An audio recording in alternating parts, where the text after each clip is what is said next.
നമസ്കാരം. പ്രധാന വാർത്തകൾ. കാറിന് സൈഡ് കൊടുത്തില്ല. മേയർ ആര്യ രാജേന്ദ്രനും KSRTC ഡ്രൈവറും തമ്മിൽ വാക്പോര്.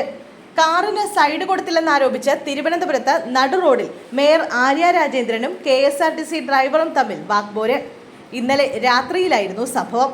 പട്ടത്തു നിന്നും പാളയം വരെ മേയറുടെ വാഹനത്തിന് സൈഡ് കൊടുത്തില്ലെന്നാരോപിച്ച് ബസിന് മുന്നിൽ കാർ വട്ടം നിർത്തിയിട്ട ശേഷമായിരുന്നു തർക്കം. ഡ്രൈവർ മോശമായി പെരുമാറിയെന്ന മേയറുടെ പരാതിയിൽ പോലീസ് കേസെടുത്തു. സ്വകാര്യ വാഹനത്തിലായിരുന്നു മേയറും സംഘവും യാത്ര ചെയ്തിരുന്നത്. അതേസമയം കാർ ബസിന് കുറുകെയിട്ട് ട്രിപ്പ് മുടക്കിയെന്നും മോശമായി പെരുമാറിയെന്നും കാണിച്ച് KSRTC ഡ്രൈവർ യദു പോലീസിൽ പരാതി നൽകി. ഡ്രൈവറുടെ പരാതിയിൽ പോലീസ് കേസെടുത്തിട്ടില്ല.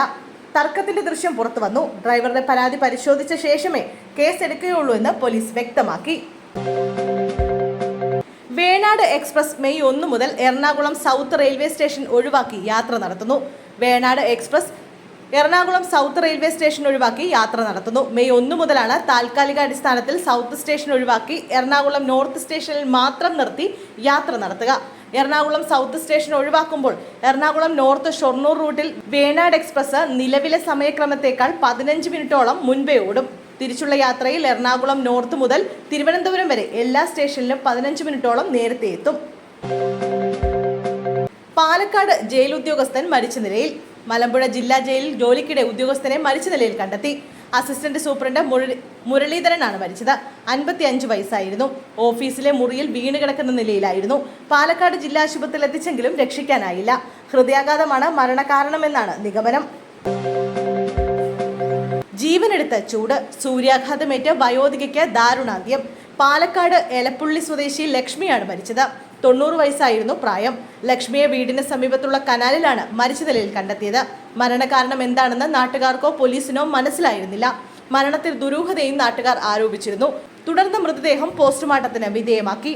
പോസ്റ്റ്മോർട്ടം റിപ്പോർട്ടിലാണ് മരണകാരണം സൂര്യാഘാതമേറ്റതാണെന്ന് മനസ്സിലായത്. മൃതദേഹം നടപടിക്രമങ്ങൾക്ക് ശേഷം ബന്ധുക്കൾക്ക് വിട്ടു നൽകി. ഹൈറിച്ച് സാമ്പത്തിക തട്ടിപ്പ് കേസിൽ 200 കോടിയുടെ സ്വത്ത് സർക്കാരിലേക്ക്.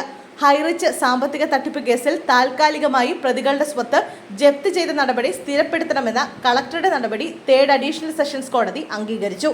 ഇതോടെ ഹൈറിച്ചിന്റെയും ഹൈറിച്ച് മുതലാളിമാരുടെയും സ്വത്തുക്കൾ കളക്ടറുടെ കൈവശത്തിലാകും. ഏകദേശം 200 കോടി രൂപയുടെ സ്വത്തുക്കളാണ് സർക്കാർ ഏറ്റെടുക്കുക. ഈ തട്ടിപ്പ് കേസിൽ കൂടുതൽ പരാതിക്കാർ ഉണ്ടാകുന്നത് തടയാനാണ് ഹൈറിച്ച് തട്ടിപ്പുകാർ തുടക്കം മുതൽ ശ്രമിച്ചത്. എന്നാൽ കോടതി ഇത് മണി ചെയിൻ തട്ടിപ്പാണെന്ന് സ്ഥിരീകരിച്ചതോടെ CBIക്ക് മുന്നിൽ കൂടുതൽ പരാതിക്കാർ വരാനാണ് സാധ്യത. ജില്ലാ കളക്ടറുടെ സമയബന്ധിതമായ ഇടപെടലാണ് ബഡ്സ് ആക്ട് അനുസരിച്ച് പ്രതികളുടെ സ്വത്ത് കണ്ടുകെട്ടിയ നടപടി സ്ഥിരപ്പെടുത്തിയത്. പബ്ലിക് പ്രോസിക്യൂട്ടറും കേസ് നടത്തുന്നതിൽ വിജയിച്ചു. സൂര്യാഘാതമേറ്റ് ചികിത്സയിലായിരുന്ന മാഹി സ്വദേശി മരിച്ചു. സൂര്യാഘാതമേറ്റ് സംസ്ഥാനത്ത് ഒരു മരണം കൂടി. കണ്ണൂരിൽ സൂര്യാഘാതമേറ്റ് ചികിത്സയിലായിരുന്ന മാഹി സ്വദേശി UM വിശ്വനാഥനാണ് മരണപ്പെട്ടത്. വെള്ളിയാഴ്ച നെടുമ്പുറത്ത് കിണർ പണിക്കിടെയാണ് ഇയാൾക്ക് സൂര്യാഘാതമേറ്റത്. ഉച്ചയോടെ കിണറ്റിൽ നിന്ന് മണ്ണ് വലിച്ചു കയറ്റുന്നതിനിടെ ദേഹാസ്വാസ്ഥ്യം അനുഭവപ്പെട്ട് തളർന്നു വീഴുകയായിരുന്നു. ഉടൻ പള്ളൂർ ഗവൺമെന്റ് ആശുപത്രിയിലെത്തിച്ച് പ്രാഥമിക ചികിത്സ നൽകി. പിന്നീട് കണ്ണൂരിലെ ഒരു സ്വകാര്യ ആശുപത്രിയിൽ പ്രവേശിപ്പിക്കുകയായിരുന്നു. തീവ്രപരിചരണ വിഭാഗത്തിൽ ചികിത്സയിൽ കഴിയവെയാണ് വിശ്വനാഥിന്റെ മരണം. പ്രസവത്തെ തുടർന്ന് അണുബാധയേറ്റ് യുവതി മരിച്ചു. ആലപ്പുഴ മെഡിക്കൽ കോളേജിൽ സംഘർഷം. പ്രസവത്തെ തുടർന്ന് അണുബാധയേറ്റ് ചികിത്സയിലായിരുന്ന യുവതി മരിച്ചു. ആലപ്പുഴ മെഡിക്കൽ കോളേജ് ആശുപത്രിയിലാണ് സംഭവം. അമ്പലപ്പുഴ സ്വദേശി ഷിബിനെയാണ് മരിച്ചത്. പ്രസവം നടന്ന 1 മാസത്തിന് ശേഷമാണ് മരണം. പ്രസവത്തിന് പിന്നാലെ ഷിബിനയ്ക്ക് അണുബാധ ഉണ്ടാവുകയായിരുന്നു. ഇത് കരളിനെ അടക്കം ബാധിച്ചിരുന്നു. തുടർന്ന് 1 മാസമായി ആലപ്പുഴ മെഡിക്കൽ കോളേജ് ICUവിൽ ചികിത്സയിലായിരുന്നു. ഇന്ന് ഉച്ചയോടെയാണ് മരണം സംഭവിച്ചത്. കുഞ്ഞിന് ആരോഗ്യ പ്രശ്നങ്ങളൊന്നും തന്നെയില്ല.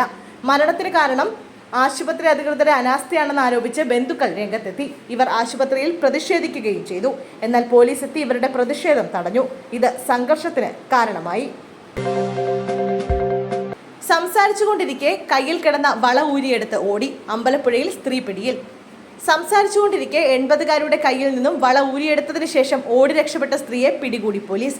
അമ്പലപ്പുഴ കക്കാരം പുതുവൽ രാധാമണിയാണ് പിടിയിലായത്. CCTV ദൃശ്യത്തിന്റെ സഹായത്തോടെയാണ് പ്രതിയെ പിടികൂടിയത്. രാധാമണിയുടെ പരിസരവാസിയായ മൂത്താമ്പറമ്പ് ബീബയുടെ 1 പവന്റെ വളയാണ് മോഷ്ടിച്ചത്. വ്യാഴാഴ്ച രാവിലെ കക്കാരം പള്ളിക്കാവ് ഭാഗത്ത് വെച്ചായിരുന്നു സംഭവം. രാധാമണി ഭീമയെ അരികിലേക്ക് വിളിച്ചു വരുത്തി സംസാരിച്ചു കൊണ്ടിരിക്കെ പെട്ടെന്ന് കയ്യിൽ കിടന്ന വള ഊരിയെടുത്ത് ഓടുകയായിരുന്നു. ഭീമയുടെ പരാതിയെ തുടർന്ന് അമ്പലപ്പുഴ പോലീസ് CCTV പരിശോധിച്ച ശേഷമാണ് പ്രതിയെ അറസ്റ്റ് ചെയ്തത്.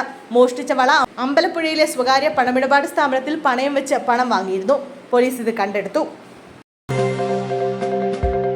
15 ലക്ഷത്തിന്റെ ലഹരി ഉൽപ്പന്നങ്ങളുമായി യുവാവ് പിടിയിൽ. കാറിൽ കൊണ്ടുവന്ന 15 ലക്ഷത്തോളം രൂപ വിലമതിക്കുന്ന നിരോധിത പുകയില ഉൽപ്പന്നങ്ങൾ പോലീസ് പിടികൂടി.